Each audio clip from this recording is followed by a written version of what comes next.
गोपियों ने आज कहा, बोले बहुत है गए हो। इधर देखो सब लोग ध्यान से सुनो। गोपी बोली बहुत है गए हो आज। बोले क्यों? जे रोज रोज नई नई मुद्रा बना करके बंसी बजावे और हम यहाँ के पीछे पागल है जाएं। आज हम शिकायत करेंगी यशोदा मैया ते जाके। और सब गोपी पहुंच गई नंद भवन। और नंद भवन जाके बोली मैया अपने लाला संभाल लो, नहीं तो काउ दिन हम देख लेंगी। मैया बोली तुम पे कुछ काम ना है, नेक्स्ट सो लाला तब वो मेरे पीछे पड़ी रहती। अब तो बड़ो है गो लाला, 7 वर्ष को है गो, अब कहा कर दियो लाला ने। बोले मैया एक बात बताओ, तुम्हारे लाला बंसी बजानो कौन ने सिखायो? जी कहां से सीख के आयो बंसी बजानो? आहा। जब अनेक गोपियों ने जाकर के यशोदा मैया से ये बात कही तो फिर यशोदा मैया उत्तर दे रही हैं, विविध गोप चरणेषु विदग्धो वेणुवाद्य ऊर्ध्वाज जिसे। यदि आपने हमारा चैनल अब तक सब्सक्राइब नहीं किया है तो जरूर करें और बेल आइकॉन दबाना ना भूले ताकि आपको हमारी आने वाली सारी वीडियो की जानकारी सबसे पहले हो सके। तो चलिए शुरू करते हैं। तब सुतः सती यदाधर बिंबे दत्त वेणुरन यत्य स्वर जाति। यशोदा मैया कह रही हैं वेणु वाद्य ऊर्धा निज शिक्षा है। मेरे लाला ने वेणु बजानो खुद ही सीखो है। अच्छा, एक संत हमारे ब्रज में बता रहे वंशी बनी कैसे। वंशी के निर्माण करता भी ठाकुर जी हैं। एक बार ठाकुर जी की अति प्रिय गैया गई ठाकुर जी के पास। ठाकुर जी बोले क्या बात है, बड़ी भयभीत लग रही है गैया। बोले लाला मो पूरी दुनिया में कोई तो डर ना लगे, बस एक तो ही डर लगे। बोले कौन थे? बोले बांस थे। ये सबरे किसान और ये जितने भी ग्वारियां हैं ये सबरे या बांस के बल पे ही मोए डरामे, या तो मोए बहुत भय लगे या बांस को कछु निधान करो। ठाकुर जी बोले जाते तो भय लगे वही तो अत्यंत प्रेम कराए दूं। बोले हाँ कराए दो। तो जैसे ही ठाकुर जी ने बांस पकड़ो तो प्रथम हस्त लगते ही 3 छिद्र प्रकट हो गए, दूसरा हस्त लगते ही 3 छिद्र और प्रकट हो गए, और उसी बांस को जब अधर पर धारण किया तभी स्वर छिद्र प्रकट हो गया। जैसे ही मधुर वेणु में उंगलियों को घुमा के प्राण परोए श्री ठाकुर जी ने, जिस वेणु से जिस बांस से भयभीत थी गैया उसी बांस से प्रेम हो गया ठाकुर जी की कृपा से, और निर्माण भई वंशी। ठाकुर जी ने वेणु बनाई। यशोदा मैया बोली मैंने कोई अध्यापक ना लगाए रखो, कोई गुरुजी ना यहाँ में, तुम्हें लगे मेरो लाला कोई गुरुजी तो पढ़ेगो, जे तो उल्टो गुरुजी पढ़ा देगो।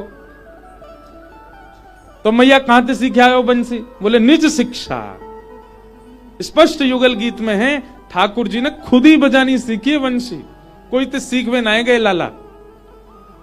अब ये बात तो भागवत जी की है, अंदर की बात तो हमसे पूछो। किशोरी जी सिखाती हैं लाल जी को वेणु बजाना। एक लीला है कि मधुमंगल श्रीदामा तन सुखा मन सुखा धन सुखा सबरे ठाकुर जी के सखा। ये ललता विशाखा आदि सखीन के सामने जब जब जामे,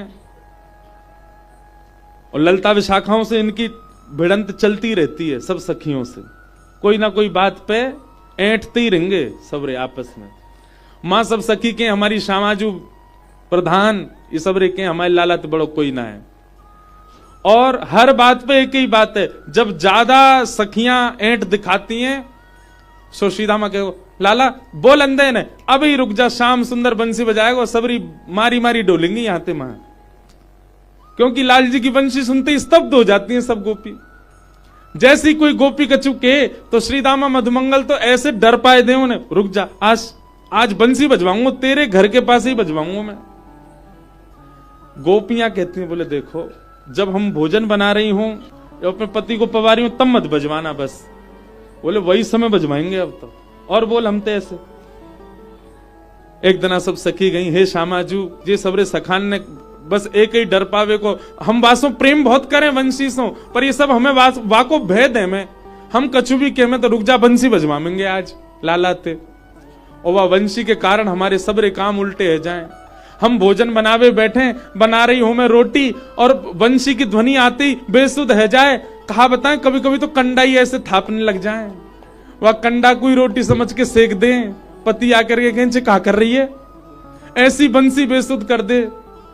कहा बताएं सब्जी बनानी होए, वहां में राम रस डालना होए, और ये सबरे सखा जबरदस्ती बंसी बजवा में, और वही समय कानन में वेणु की ध्वनि आवे, राम रस की जगह चीनी डर जाए, पूरी सब्जी मीठी पड़ जाए। श्रृंगार करवे बैठे, बंसी बजवाए दें, आंख वाली सामग्री होठन में लग जाए, होठ वाली आंखन में लग जाए, और फिर भूतनी से हम बन जाए, सो सबरे मजाक उड़ा में इस सबरी बंसी तो बह दें हमें। हे श्यामाजू, या बंशी को कोई काट निकारो।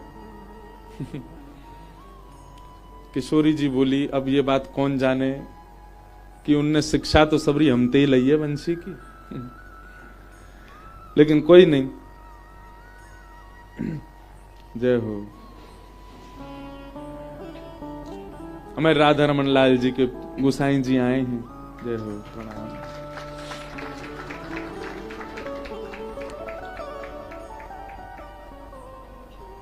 ऊपर विराज जाओ महाराज जी, वहां बैठ जाओ। अरे ना है, राधा रमन जी डंडा मार देंगे हमें, बैठो। जय।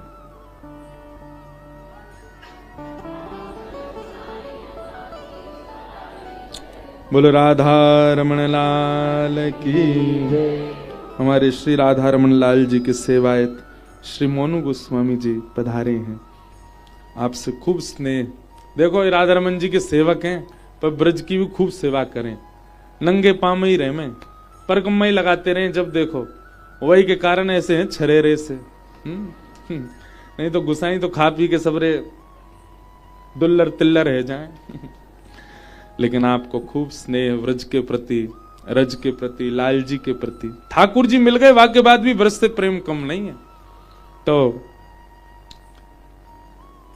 एक दिना सब सखीन ने सब सखानते गई, अरे सुनो, तुम बहुत लाला की वंशी की प्रशंसा करते रहो, आज एक काम करें। कहा यमुना पुलिन पर एक प्रतियोगिता है जाए। बोले कहा, वो तुम्हारा लाला वंशी बजाएगो, हमारी श्यामाजू अपनो साज बजाएंगी, दोनों में जाको साज और जाकी ध्वनि मंत्र मुग्ध करवे वारी भई, वही को राज चलेगो फिर वृंदावन पे।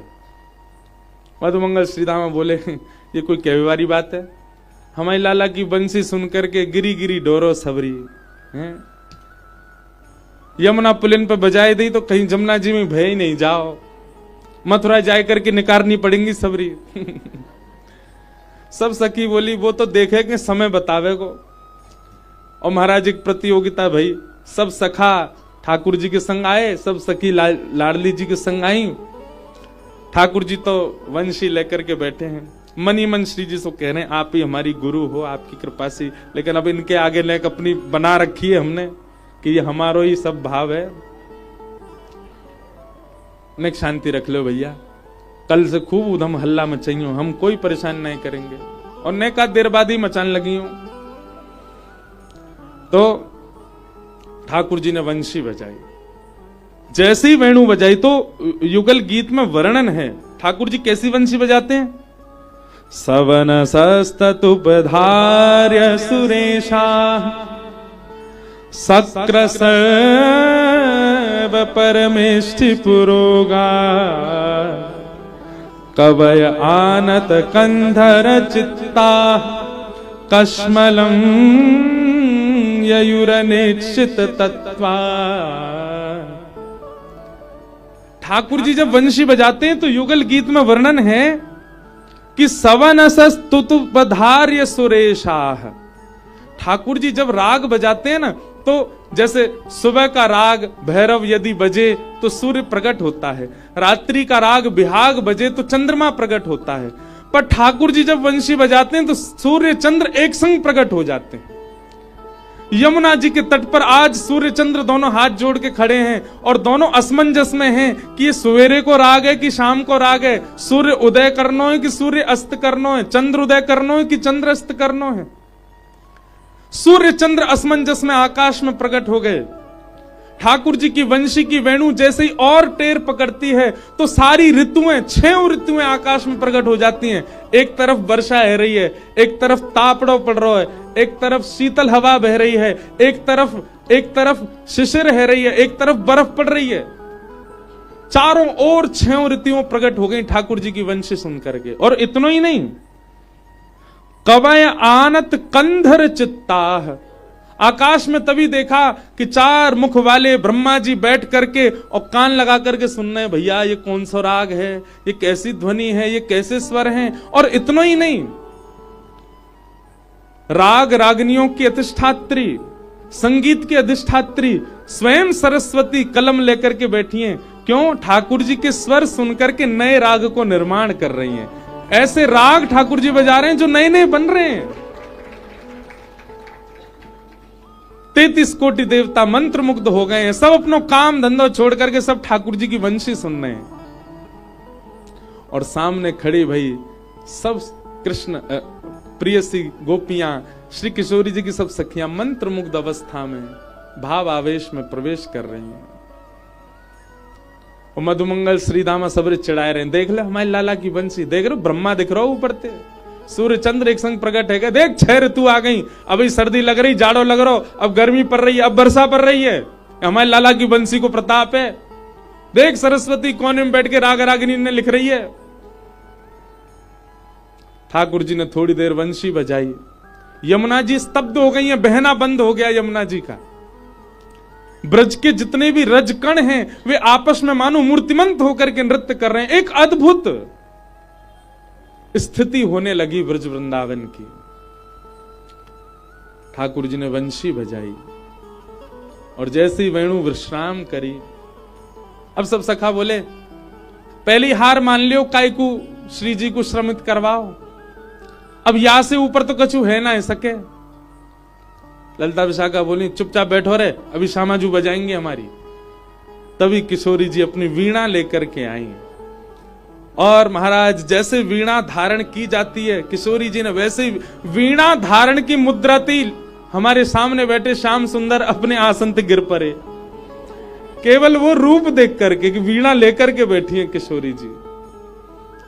मधुमंगल बोलो लाला अभी तो बजी ला यार, तू पहले गिर रहा है, एक आध स्वर तो निकरन दे, निक लाज बचाए ले हमारी।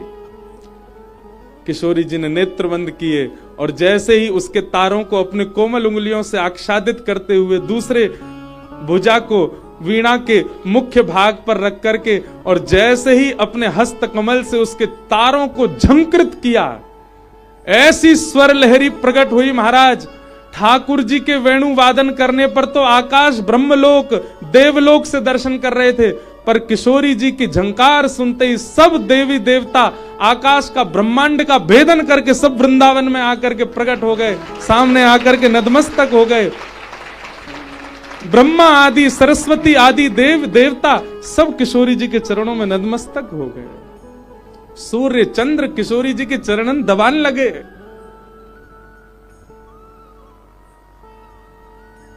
सखियां सब बोली अभी तो एक झंकार पड़ो है, अभी तो पूरी वीणा बजानी बाकी है, हे मधुमंगल बजवाए दे। मधुमंगल बोलो प्रलय है जाएगा, बस अब यहीं रहने दो, हमने अपनी हार स्वीकार कर ली। तो भले ही युगल गीत में ठाकुर जी की वेणुवाद्य की बड़ी प्रशंसा है, पर ये तो हम ब्रज रसिक ब्रज के भाव वाले ही जाने कि ये सबरी प्रशंसा तो बाह्य है, भीतर की तो बात हम जाने कि लाला तो शिक्षा ग्रहण करवे जामे ठाकुर किशोरी जी से। ये किशोरी जी की कृपा ही है।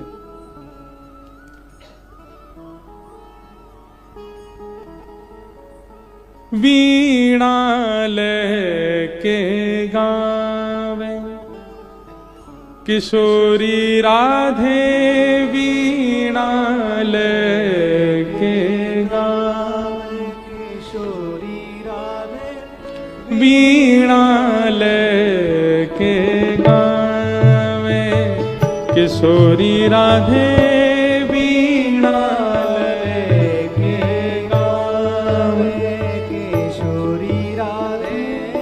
श्री सरस माधुरी जी का पद है, बहुत सुंदर भाव।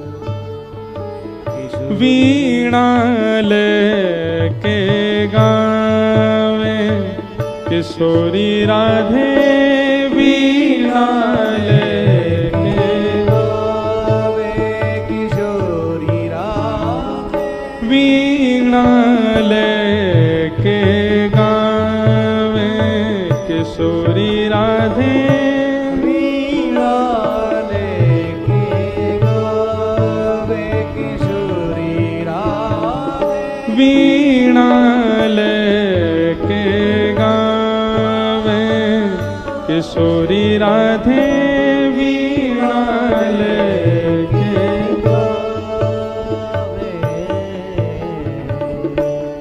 तब तक यही गाते रहो, मैं ढूंढ रहा हूं पद। वीणा लेके गावे किशोरी राधे वीणा लेके गावे किशोरी राधे वीणा लेके गावे किशोरी राधे वीणा लेके गावे। अब गानो है ना, तो अब मिलेगो नहीं, और जैसे ही विश्राम है जाएगा उसको ही मिल जाएगा।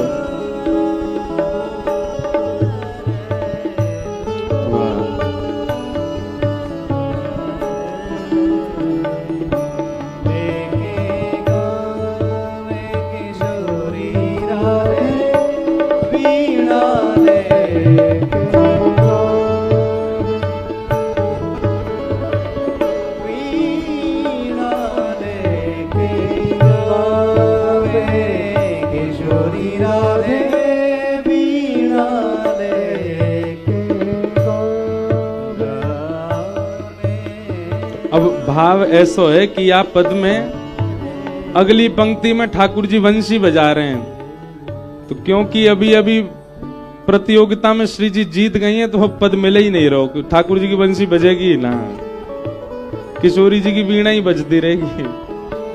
वीणा लेके गावे किशोरी राधे वीणा लेके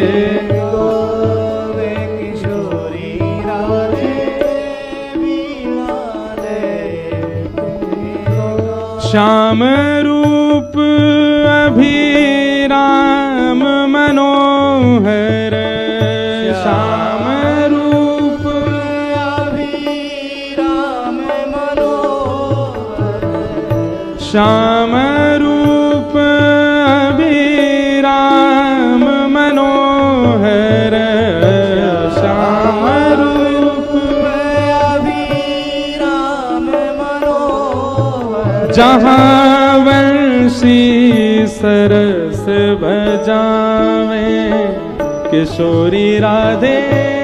अपने आप ही याद आ गया मुझे, सरस बजावे किशोरी राधे श्याम रूप अभिराम मनोहर श्याम रूप अभिराम मनोहर हे वंशी सरस बजावे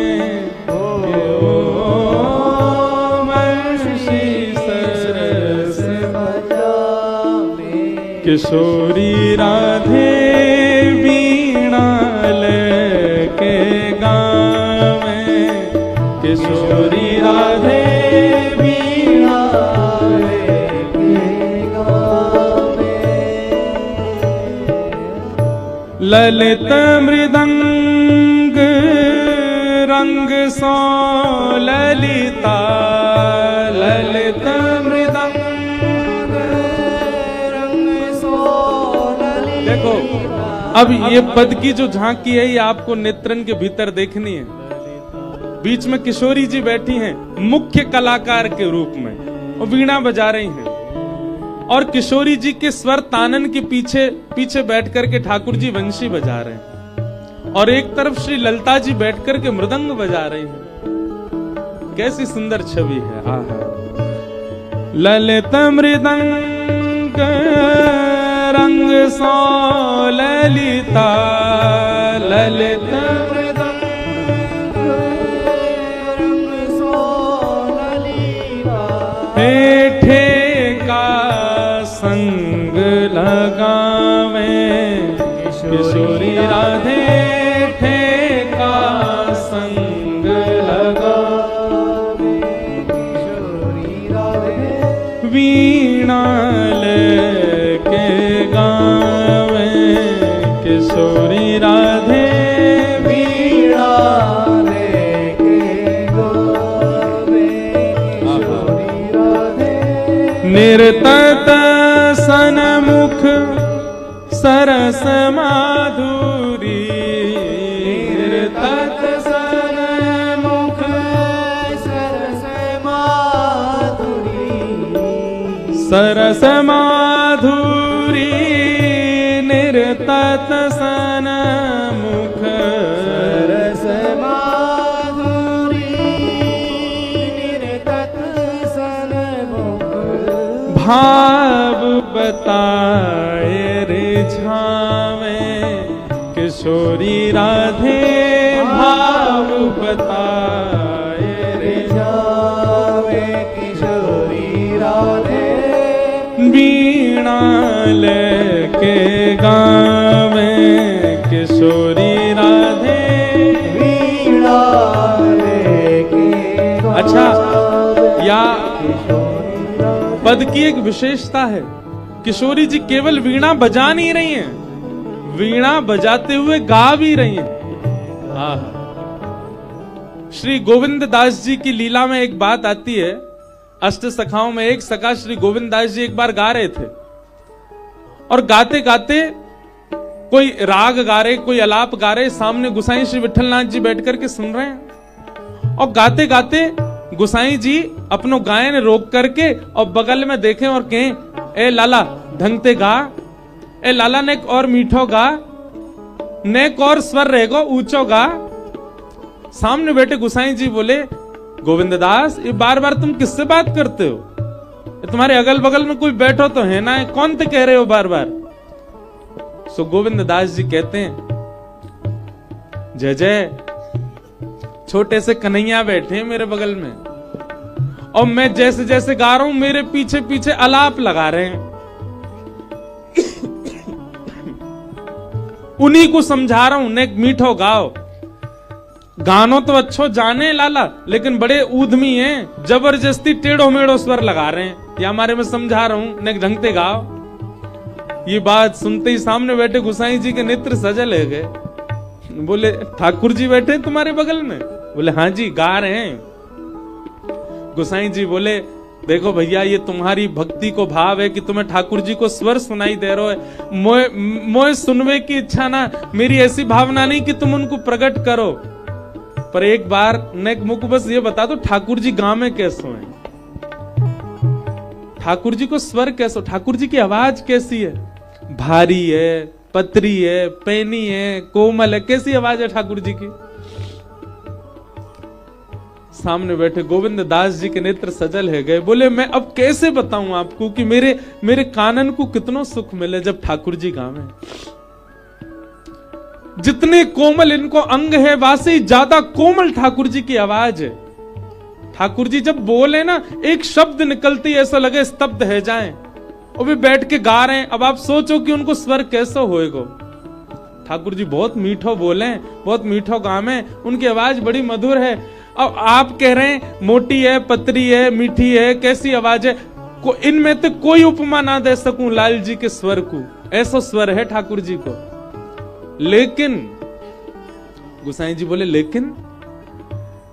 लेकिन ठाकुर जी भी फीके लगे जब श्री जी गान लगे, जब हमारी श्यामा जी बोले तो हमारी लाडली जी गावे तो ठाकुर जी भी फीके फीके से लगन लगे। किशोरी जी की स्वर ऐसा है।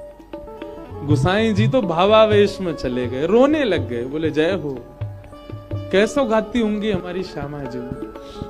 और वो भी अकेली गा नहीं रही हैं, वीणा लेके गावे किशोरी राधे, वीणा लेके गावे किशोरी राधे, वीणा लेके गावे किशोरी राधे, वीणा लेके गावे किशोरी राधे। श्याम रूप अभिराम मनोहर, श्याम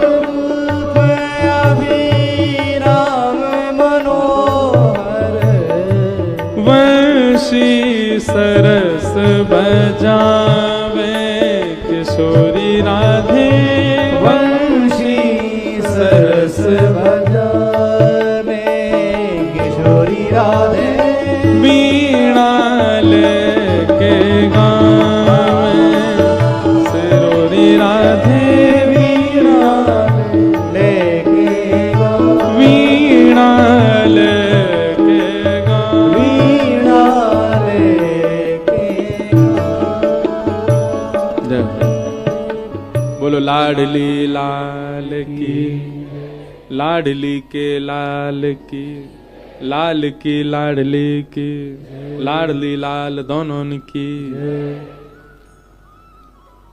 ऐसे ठाकुर जी की वेणु के भाव युगल गीत में बताए गए।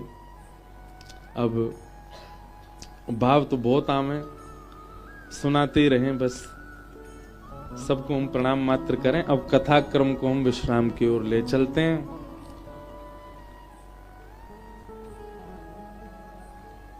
साईं ने भी आज वृंदावन ते आगे कथा होना ही नहीं दी, वो वृंदावन में ही रखो।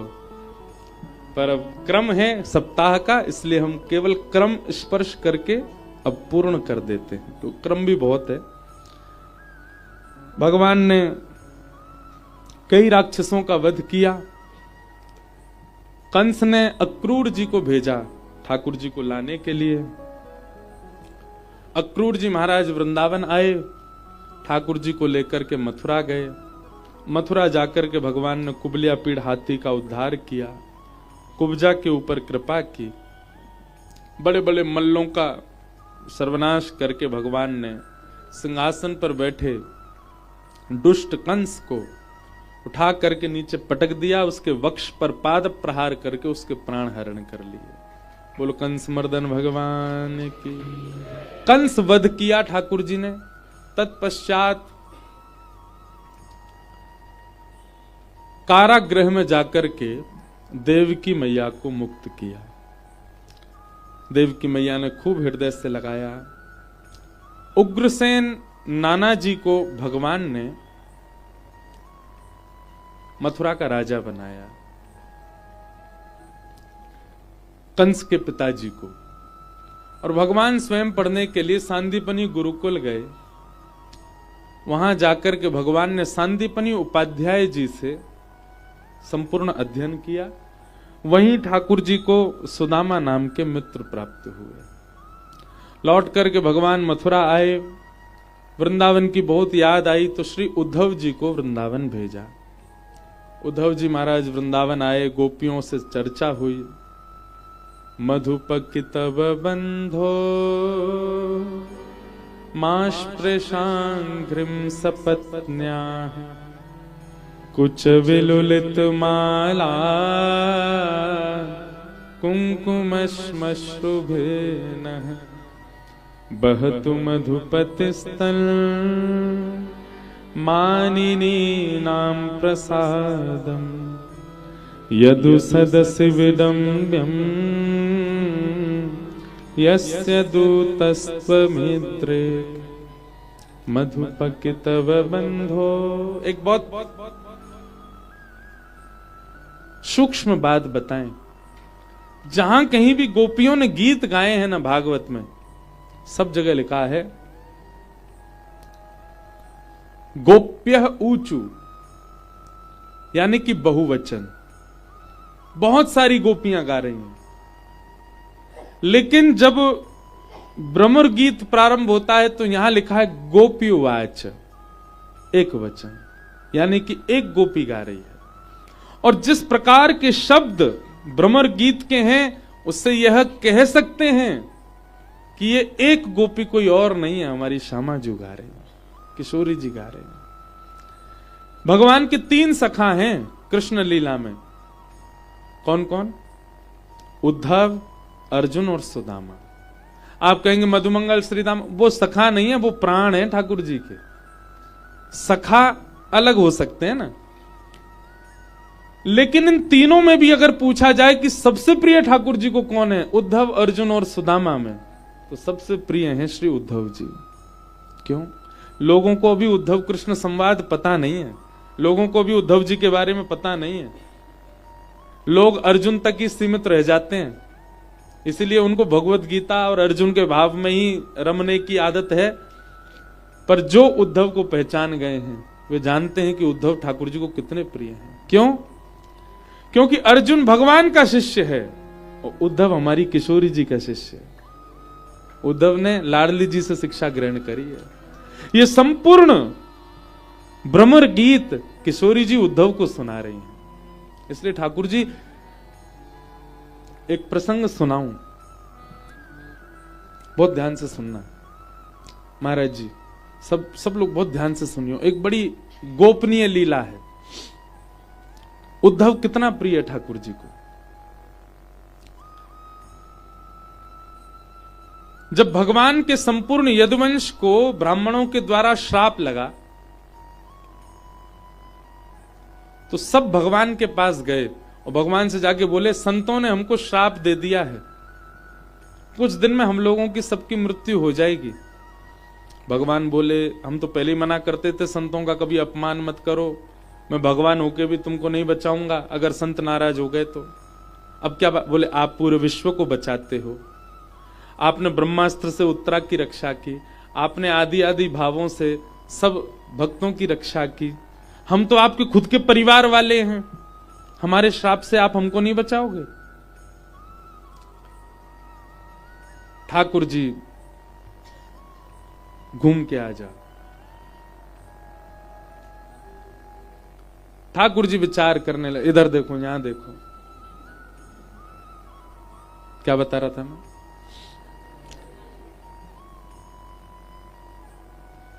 हाँ, तो भगवान के परिवार के लोग बोले, आप हमको नहीं बचाओगे? तब भगवान कहते हैं, बोले हाँ मैं बचाऊंगा ना, एक तरीका है। बोले क्या? बोले हमारे गुजरात में एक स्थान है, अब उस समय गुजरात तो नहीं था, सौराष्ट्र था, तो सौराष्ट्र में एक स्थान है सोमनाथ, और सोमनाथ जो है ये श्राप नाशक महादेव हैं, भगवान श्री कृष्ण कहते हैं। बोले क्यों? बोले उनका नाम क्या है? सोमनाथ। सोम यानी कि चंद्रमा। चंद्रमा को किसने श्राप दिया? दक्ष प्रजापति ने। क्या श्राप दिया? कि तुम हर दिन अपनी कलाओं से घटोगे। क्यों श्राप दिया? क्योंकि दक्ष प्रजापति की पुत्रियों से चंद्रमा का ब्याह हुआ, पर चंद्रमा सबसे ज्यादा प्रेम केवल रोहिणी से करते हैं, इसलिए बाकी की जो पत्नियां हैं उन्होंने जाकर के दक्ष प्रजापति से शिकायत कर दी। बोले पिताजी, हमारे पतिदेव केवल बड़ी बहन से ही प्रेम करते हैं, हमसे तो स्नेह ही नहीं उनका। तो दक्ष प्रजापति ने क्रोध में आके श्राप दे दिया कि आप अपनी कलाओं से रोज घटोगे। चंद्रमा ने आके कहा, ससुर जी आपने हमको श्राप दे दिया, कलाओं से रोज घटूंगा, और एक दिन जब पूरी कलाई खत्म हो जाएंगी तो मैं अदृश्य हो जाऊंगा, आपकी सारी बेटियां विधवा हो जाएंगी। दक्ष प्रजापति बोले, ये तो मैंने सोचा ही नहीं, इसीलिए तो भगवान ने बकरे का मुंह लगा दिया उनको। क्यों? विचार ही नहीं करते हैं। बोले अब क्या करें? तब सोम यानी कि चंद्रमा ने समुद्र के तट पर बैठ करके महादेव की आराधना की। क्यों? बोले आपके हमारे ससुर जी एक ही हैं, कृपा करो। तो महादेव प्रकट हो गए। प्रकट होकर के कहा, वरदान मांगो। बोले कि श्राप लगा है, रोज अपनी कलाओं से घटना है, और एक दिन जब मैं अदृश्य हो जाऊंगा तो फिर क्या होगा? तो महादेव कहते हैं, ठीक है, हम आपका श्राप तो नहीं काट सकते, पर हम आशीर्वाद देते हैं, 15 दिन आप श्राप में रहोगे और 15 दिन हमारे आशीर्वाद में रहोगे। प्रथम दिन से लेकर के और अमावस्या तक आप श्राप में रहोगे, आपकी कलाएं घटेंगी, लेकिन फिर उसके बाद हमारा आशीष लगेगा, और प्रथम से लेकर के और पूर्णिमा तक आप आशीर्वाद में रहोगे। मतलब घटोगे बढ़ोगे, घटोगे, ऐसे आपका चलेगा। तो भगवान श्री कृष्ण ये कथा यदुवंशियों को सुना रहे हैं। बोले भैया, अब हम यदुवंशियों को श्राप तो लग गया, और श्राप नाशक देवता हमारे सौराष्ट्र में कौन है? सोमनाथ। चलो सब यदुवंशी नाव में बैठ करके, क्योंकि द्वारिका तो बीच समुद्र में है, बोले नाव में बैठ बैठ करके सोमनाथ चलो, और सोमनाथ जाकर के यज्ञ करेंगे, हवन करेंगे, ब्राह्मणों को दान करेंगे, महादेव की आराधना करेंगे, जलाभिषेक करेंगे, उससे महादेव प्रसन्न होके, हो सकता है श्राप न भी कटे तो कुछ तो वरदान दे देंगे। यदुवंशी नाचने लगे, बोले वाह ठाकुर जी आपने बहुत बढ़िया कर दिया काम, अब हम लोग प्रसन्न हैं। पूरी सभा आनंदित हो गई। भगवान ने सबको कहा तैयारी करो, चलो सब लोग जाओ। लेकिन कोने में बैठा उद्धव भगवान को टेढ़ी नजर से देख रहा है, ऐसी नजर से जैसे चोरी पकड़ लेता है ना कोई। ठाकुर जी ने उद्धव की ओर देखा, क्या बात है ऐसे क्यों देख रहे हो? उद्धव बोला आपके पास आके बात करूं? बोला हाँ आओ। जैसे ही उद्धव जी पास आए, उद्धव जी कहते हैं आप बहुत चतुर हो ठाकुर जी। बोले क्यों? अपने परिवार को श्राप से बचाना, इसमें क्या चतुराई? बोले मैं उसकी नहीं कह रहा हूं, आप चतुर क्यों हो ये बात मैं बहुत अच्छे से जानता हूं, आपके रग रग से वाकिफ हूं मैं। और क्यों है? क्योंकि किशोरी जी का शिष्य है उद्धव। ठाकुर जी बोले क्या बोलना चाहते हो, स्पष्ट बोलो। बोले प्रभु हमारी जो द्वारिका है ना, इस द्वारिका को किसने बनाया? भगवान बोले विश्वकर्मा ने। और श्राप लगना, पाप लगना, पुण्य लगना, सूतक लगना, सोबर लगना, ये सब लागू होता है ब्रह्मा के द्वारा बनाई गई पृथ्वी पर। हमारी द्वारिका को ब्रह्मा ने नहीं बनाया। इसका मतलब क्या है? ब्राह्मण चाहे कितना भी श्राप दें, इस नगरी में रहने वाले किसी को श्राप लगता ही नहीं है। आप तो जानबूझ करके सब लोगों को नाव में बैठा के ब्रह्मा के द्वारा बनाई गई पृथ्वी पर लेके जा रहे हो ताकि सबको श्राप लगे। भगवान तुरंत उठे, उद्धव का मुंह बंद किया, बोले चुप रहे, बोल मत। बोले मैं आपका रहस्य जानता हूं, श्राप तो अभी किसी को लगा ही नहीं है, यदुवंशी सब खाली बैठे हैं, कोई नहीं मरने वाला। आप जबरदस्ती सबको लेके जा रहे हो ब्रह्मा की पृथ्वी पर ताकि सबको वहां उतरते श्राप लग जाएगा।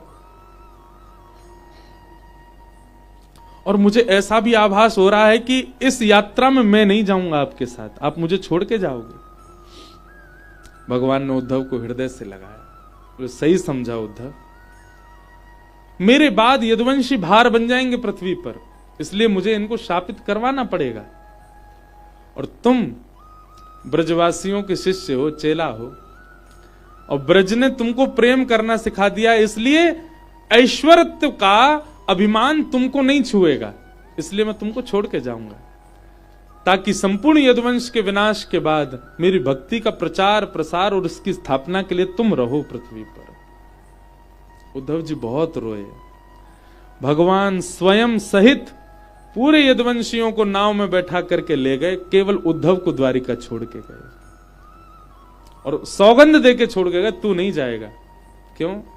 तू तो हमारी किशोरी जी को अंश है, हमारी किशोरी जी ने तू को देखो है, किशोरी जी ने तू पे हाथ फेरो है, ब्रजवासी ने तू को हृदय लगायो है, तू प्रेम से ओतप्रोत है। उद्धव तेरो रहनो बहुत जरूरी है।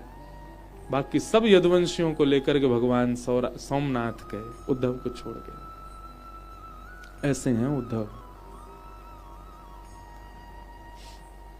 ये जो कुसुम सरोवर है ना गोवर्धन में, वहां उद्धव जी का मंदिर है। लोग बाग बस उसका बाहरी चकाचौंध देख के आ जाते हैं, उद्धव जी को प्रणाम नहीं करते। श्रीमद् भागवत में वर्णन है, जब यमुना महारानी के पास 16,100 पत्नियां गईं भगवान की, और उन्होंने जाकर के कहा कि हमारा विरह कैसे शांत हो, तब श्री यमुना जी ने आज्ञा की कि हमारे ब्रजमंडल में कुसुम सरोवर श्यामा श्याम की नित्य लीला स्थली है, वहीं पर लता गुल्म पत्रों के रूप में श्री उद्धव जी महाराज विराज रहे। आशा महो चरण रेणु जशाम हम शाम वृंदावने किमपि गुल्मलतौषधीनाम। आप जाकर के वहां उद्धव जी से प्रार्थना करो। तब 16,100 राजकुमारियों ने जाकर के और वज्रनाभ ने जाकर के कुसुम सरोवर पर कीर्तन किया। तब लता पत्रों से श्री उद्धव जी महाराज प्रकट हुए और कुसुम सरोवर पर भागवत की कथा सुनाई। वो लंबी कथा है, विषय बहुत बड़ा है, पर श्री उद्धव जी आज भी वृंदावन के वृक्ष, वृंदावन के लता गुल्म पत्र, इनमें उद्धव जी का निवास है, क्योंकि उद्धव जी ने मांगा है ऐसा। इसीलिए वृंदावन में पत्र पुष्प और वृक्ष ये प्रणम्य हैं, क्योंकि ये उद्धव है, उद्धव जी के रूप में। उद्धव जी को यह बात सुनाई गोपियों ने, और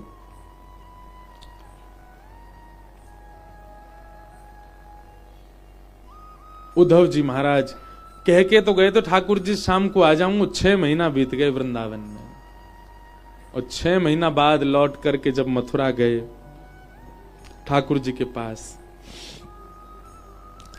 भगवान का हाथ पकड़ लिया और उद्धव जी महाराज कहते हैं ठाकुर जी ब्रह्मांड संभालने के लिए दूसरे भगवान का निर्माण करवा दो, द्वारिका लीला करने के लिए दूसरे ठाकुर जी बना दो, आपकी आगे की सारी लीलाएं करने के लिए किसी और का चयन कर लीजिए, आप तो वापस वृंदावन ही चलो, आपके लिए तो वृंदावन ही है, आप कहीं और मत जाओ। आप सोच रहे हैं वृंदावन से इतनी प्रीति हो गई कि ठाकुर जी यह तक विचार करने लगे कि परमात्मा की पदवी किसी और को दे दूं ताकि कोई और ब्रह्मांड को संभाल ले, मैं सदा वृंदावन रहूं। उद्धव जी महाराज के इस प्रेम को देख करके श्री ठाकुर जी ने अपने समीप ही संपूर्ण ब्रजमंडल का दर्शन करा दिया। और ठाकुर जी कह रहे हैं उद्धव कर्तुम अकर्तुम अन्यथा कर्तुम समर्थ ईश्वर, मैं परमात्मा हूं, तो मैं इस ब्रज लीला में अपने परमात्म तत्व का केवल एक प्रयोग कर रहा हूं, और ठाकुर जी ने कोई प्रयोग नहीं किया। ठाकुर जी ने अगासुर, बकासुर, धेनुकासुर, पूतना, गिरिराज पर्वत, ये सब जो भी कोई लीला करी है ये सब प्रेम में भर के की है, ठाकुर जी ने प्रभाव से नहीं की है। ये अपने प्रेम के अधीन होकर के सारी ठाकुर जी ने लीला की है। अपने परमात्म तत्व का प्रयोग ठाकुर जी ने केवल एक बार किया है। कब? द्वारिका जाने से पहले। क्या किया? वे कर्तुम अकर्तुम अन्यथा कर्तुम समर्थ ईश्वर हैं, वो सब करने में समर्थवान हैं। तब ठाकुर जी ने अपने परम तत्व का एक प्रयोग किया। क्या? अपने स्वभाव रूप को ठाकुर जी ने सदा के लिए वृंदावन भेज दिया, और अपने प्रभाव रूप को लेकर के ठाकुर जी द्वारिका, महाभारत युद्ध आदि आदि लीलाओं में आगे जाते। ठाकुर जी का जो स्वभाव रूप है ना, प्रेम स्वभाव रूप, वो सदा वृंदावन में ही रहता है, वो यहां से कभी नहीं जाता। श्री वृंदावन के कृष्ण जो हैं उनका ऐश्वर्य छुपा हुआ रहता है, उनका प्रभाव छुपा हुआ रहता है, वो केवल और केवल स्वभाव में रहते हैं, वो केवल प्रेम में रहते हैं। यहां के ठाकुर जी प्रभावशाली नहीं है, इसीलिए हमारे कोकिल साईं जी ने भी नियम रखा कि वृंदावन में कभी कोई ठाकुर जी से कुछ मांग ना ले। क्यों? क्योंकि यहां के लाला देनो ना जाने, लेनो ही जाने बस। हमारे वृंदावन चंद इनसे ये मत मांगो घर बन जाए, गाड़ी बन जाए, ब्याह हो जाए, संपत्ति मिल जाए, मेरे ये काम बन जाए, ये बिगड़ी बन जाए। अरे वो नेक्से से लाला है, वो जाने ही ना ये सब कछु। यहां तो वृंदावन आकर के श्यामा शाम से यूं ही कहो लाला तुम बस राजी रहो, तुम बस प्रसन्न रहो, तुम सदा आनंद में रहो, बस और कछु नहीं। यहां से अतिरिक्त कुछ नहीं मांगना चाहिए वृंदावन चंद से। क्यों? क्योंकि ठाकुर जी का स्वभाव रूप वृंदावन में है और प्रभाव रूप आगे की लीला में। भगवान अपनी लीला पूरी करे।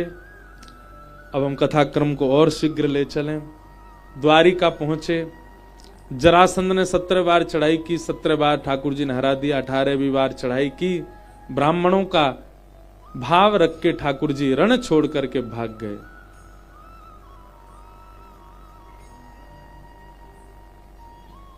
विप्रधेनु संतन के कारण रण छोड़ो ब्रजनाथ, गोमती तट द्वारवती पधारे, कहलाए द्वारिका नाथ।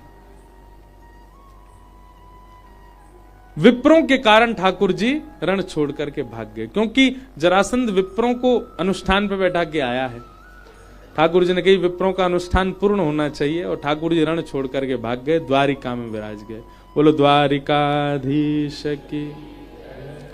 बलराम जी का रेवती जी के साथ में विवाह हुआ, और श्री नारद जी के अथक प्रयास से श्री ठाकुर जी का विवाह श्री रुक्मणी जी के साथ में हुआ। बोलो रुक्मणी रमण भगवान की जय। रुक्मणी लक्ष्मी है बंधुओं, और लक्ष्मी से ठाकुर जी का विवाह होता है। विवाह सदैव विलग व्यक्ति के साथ में होता है। किशोरी जी तो ठाकुर जी ही हैं, उनसे विलग नहीं है, वे एक ही हैं। अगर हम ऐसा भी कह दें तो कोई अतिशयोक्ति नहीं। ठाकुर जी को ब्याह रुक्मणी जी ते भयो, रुक्मणी जी को ब्याह किशोरी जी ते भयो। किशोरी जी ठाकुर जी अलग नहीं है। अद्भुत लीला है। किशोरी जी की परम भक्ता हैं श्री रुक्मणी जी। अब वो विषय बहुत बड़ा हो जाएगा, बहुत करुण भी है, इसलिए मैं उसमें ज्यादा प्रवेश नहीं करूंगा। साईं के यहां आनंद में ही रहना है, करुण भाव में नहीं जाना। कुछ दिन पहले हम घर बैठ के ही चर्चा कर रहे थे, बहुत देर होती रही। यहां से जाने के बाद श्री रुक्मणी जी का किशोरी जी के प्रति जो प्रेम है, बस इतना समझ लीजिए कि वह रुक्मणी जी जो कभी कृष्ण को त्याग नहीं सकती, स्वप्न में भी श्री कृष्ण को कभी भूल नहीं सकती, उन्होंने कुरुक्षेत्र में जब पहली बार किशोरी जी को देखा तो रुक्मणी जी कहती हैं, हम प्राण प्यारे द्वारिकाधीश को भी छोड़ सकती हैं किशोरी जी के लिए, सदा इनके चरणों में वास मिल जाए बस। ऐसी हमारी किशोरी जी। जब रुक्मणी जी को श्राप लगा 12 वर्ष तक ठाकुर जी से दूर रहने का, तब किशोरी जी ने ही रुक्मणी जी की भाव की रक्षा की। आज भी भेंट द्वारिका आप जाएंगे तो वहां पर जो द्वारिकाधीश जी का स्वरूप है वो रुक्मणी जी ने बालू से ही बनाया, किशोरी जी की आज्ञा से। ये सब अंतरंग चर्चाएं, अंतरंग लीलाएं हैं, सबको प्रणाम करते हैं। भगवान के अष्ट प्रमुख ब्याह हुए। भौमासुर नाम के राक्षस के यहाँ 16,100 रानियां बंदी थीं। सबको मुक्त करा करके भगवान ने सबसे विवाह किया और 16,108 ब्याह हुए। राजा नृण के ऊपर कृपा की। भगवान की दिनचर्या गृहचर्या का वर्णन किया गया। जरासंध का भीम के द्वारा वध करवा करके भगवान ने पांडवों के यहां राजसूय यज्ञ को स्वीकार किया। सुदामा चरित्र सुनाया गया, जहां भगवान के परम सखा श्री सुदामा जी महाराज, आहा, उनका मंगल चरित्र सुनाया गया। कैसे श्री सुदामा जी महाराज ने ठाकुर जी की प्राप्ति की। कि कृष्ण स्यासीत सखा कश्चित ब्राह्मणो ब्रह्मवित्तम विरक्त इंद्रियार्थेषु प्रशांतात्मा जितेंद्रिय। ठाकुर जी को यदि बनना चाह रहे हो तो 3 लक्षण हैं श्री सुदामा जी में, वे 3 अपने भीतर ले लो। मैं कहीं लेके तो भागना ही जाता यूं लगी कहीं बज नहीं जाए हैं। तो इस प्रकार श्री सुदामा जी के 3 लक्षण हैं। सबसे पहला विरक्त इंद्रियार्थेषु, दूसरा प्रशांतात्मा, तीसरा जितेंद्रिय। सबसे पहला सुदामा, अगर ठाकुर जी के सखा बनने की किसी की इच्छा हो तो सबसे पहला लक्षण लाओ विरक्त इंद्रिय। इंद्रियों को संसारी व्यंजनों से विरक्त करके केवल भगवत प्रसाद में लगा दो। आपकी जिह्वा, आपकी वाणी, आपकी इंद्रियां भगवत प्रसाद के अलावा कुछ भी ग्रहण ना करें, यह नियम धारण कर लीजिए। जो भगवत प्रसाद है केवल वही पाएंगे हम। विरक्त इंद्रियार्थेषु पहला। दूसरा प्रशांत आत्मा, अत्यंत शांत, कम बोलो। और तीसरा जितेंद्रिय, अपनी इंद्रियों को जीतो। देखना इंद्रियों के ना घोड़े भगे, इनमें हरदम जो संयम के कोड़े पड़े, अपने रथ को सुमार्ग लगाते चलो, कृष्ण गोविंद गोपाल गाते चलो। एक बात हमारी सुनो, नाम जप सदैव करो, पर जिस समय आपकी इंद्रियां आपके वश से बाहर जाएं उस समय विशेष करो। सामने वाला व्यक्ति पिज्जा खा रहा है और आपकी जीभ में पानी आ रहा है, हम खा ले, उसी समय नाम जप में बैठ जाओ, श्री राधा श्री राधा श्री कृष्ण कृष्ण कृष्ण कृष्ण गोविंद गोविंद गोपाल गोपाल गोपाल। और क्या भाव से करना, हमारी जीभ को वश में करो। आप देखना आपका मन होगा ही नहीं। नेत्र किसी के रूप में भागें और पता है कि वह रूप भगवद विमुख है, भगवद प्रिय रूप नहीं है, जैसे ही नेत्र भागे, नेत्र बंद करो, किशोरी जी का ध्यान करो, राधारमण जी का ध्यान करो।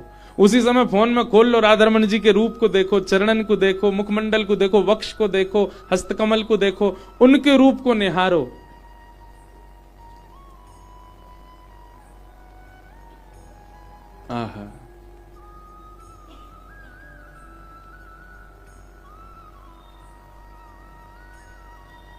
आपकी कोई भी इंद्रिय आपके वश से बाहर जाए, उसी समय ठाकुर जी का स्मरण विशेष करना चाहिए इंद्रियों को वश में करने के लिए।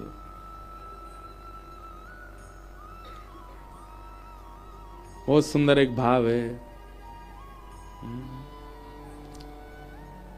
मनमोहन तुझे रिझाऊं, तोहे नित नए लाड लड़ाऊं, बसा कर नैनन में, छिपा के तुझे नैनन में, बसा कर नैनन में, छिपा के तुझे नैनन में। गीत बन जाऊं तेरी बांसुरी के स्वर का,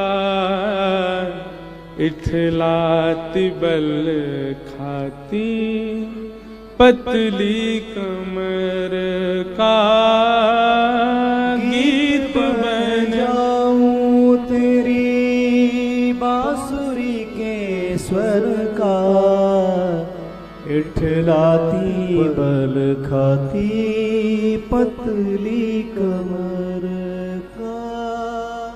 पीला पटका बन जाऊं, पीला पटका बन जाऊं, बसा कर नैनन में, छिपा के तुझे नैनन में हो, बसा कर नैनन में, छुपा के तुझे नैनन में। महाराज, कैसे कोई बाह्य स्थिति आपको परेशान कर सकती है जब इस प्रकार का भाव बन जाए? लग रहा है कि नेत्र भटक रहे हैं, देखो राधा रमन जी को। लग रहा है जिह्वा भटक रही है, पाओ प्रसाद राधा रमन जी को। लग रहे हैं कान भटक रहे हैं, दूषित बात सुनने में ज्यादा मन लग रहा है, बाकी निंदा बाकी स्तुति, कौन कहा पहन के आए हो, कौन ने कहा दियो, कौन कहा खा रहे है, जाओ कथा सुनो। लगे कि अब हाथ बेकाबू होते हैं, कभी भी किसी के भाव को स्पर्श करने को भागते हैं, जाओ किसी मंदिर का मार्जन करके आओ इन हाथों से। लग रही है कि चरण दूषित मार्ग अपना रहे हैं, जाओ गिरिराज जी की परिक्रमा लगा के आओ इन चरणों से। जब जब लगे, अरे भैया, जब पता चलता है कि हमें ये रोग हुआ तो हम तुरंत डॉक्टर के पास जाते हैं, औषधि लेते हैं। ठीक वैसे ही इंद्रियां जैसे ही आपू से बाहर जाएं, आपके आपे से बाहर हों, उसी समय ठाकुर जी की शरण ग्रहण करो और नित्य शरण में ही रहो, तो फिर बीमार ही नहीं पड़ोगे।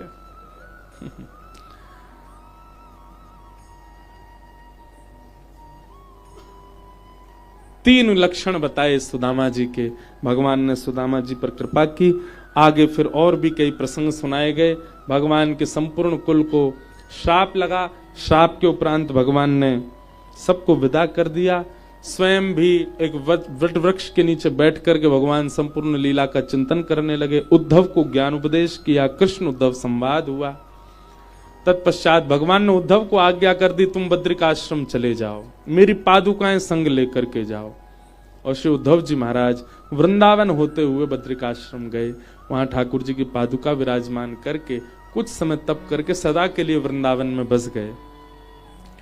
मैत्रेय मुनि आदियों को भी ज्ञान देकर के ठाकुर जी ने सबको विदा किया। अर्जुन को कहा, जाओ जाकर के पांडवों को बता दो मैं अपनी लीला पूरी कर रहा हूं। एक विमान वैकुंठ से ठाकुर जी को ले जाने के लिए आया। भगवान ने उसमें उस बेलिया को भेज दिया जिसने बाण मारा था, और स्वयं भगवान एक ज्योति रूप धारण करके 7 बार आकाश में भ्रमण करके तिरोधाय प्रविष्टोयम श्रीमद् भागवतार्णवम, ठाकुर जी सदा के लिए श्रीमद् भागवत में विराजमान हो गए।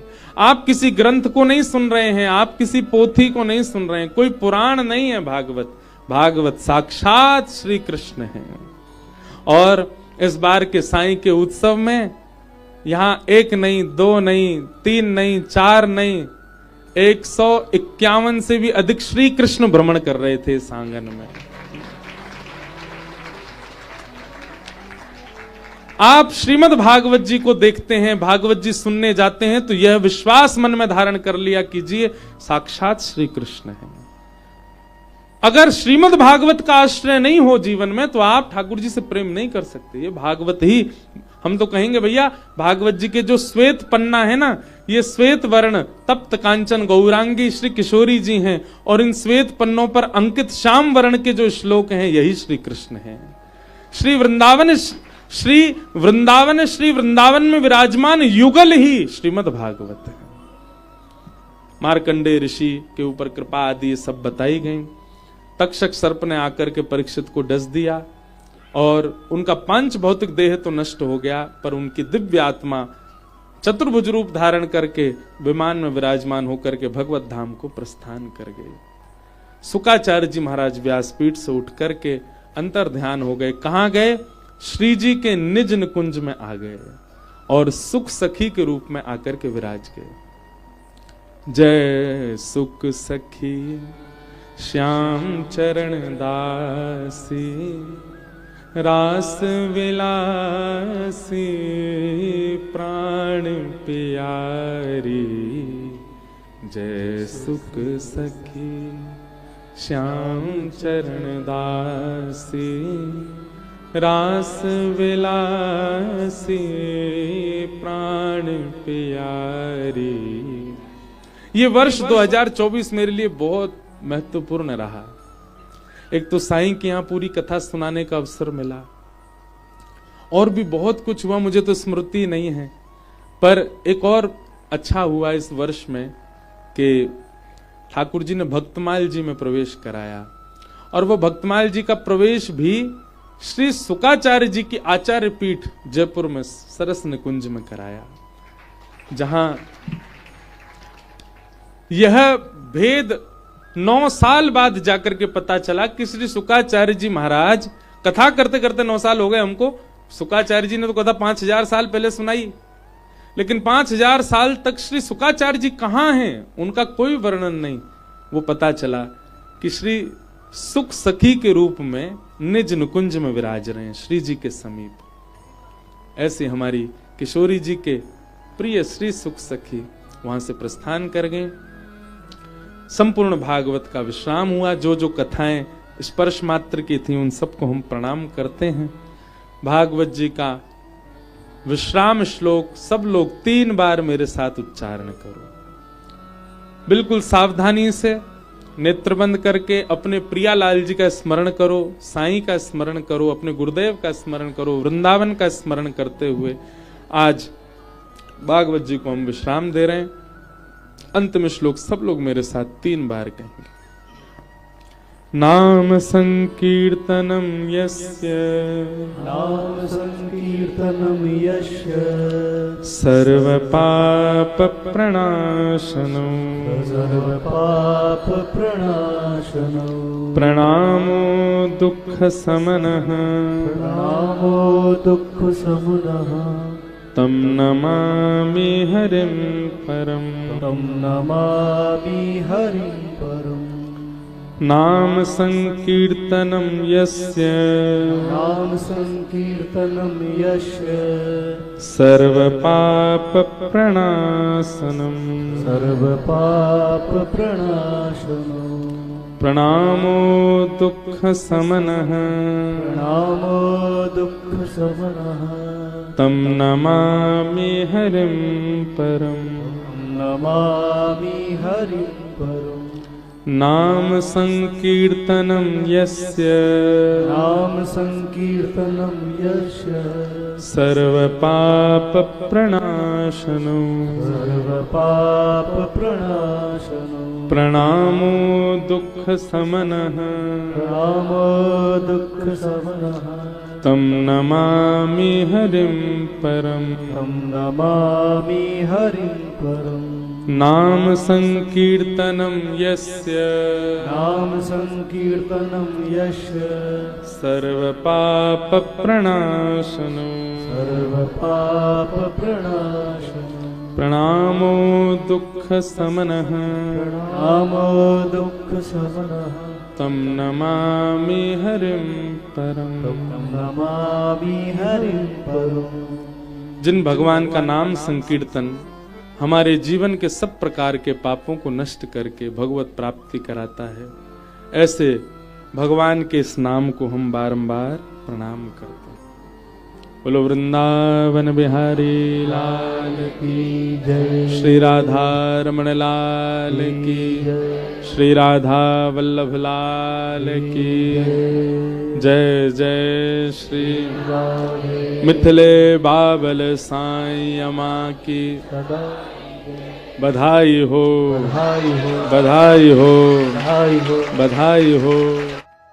आपको हमारी वीडियो पसंद आती है तो वीडियो को लाइक और शेयर जरूर करें और कमेंट में राधे राधे लिखना ना भूलें।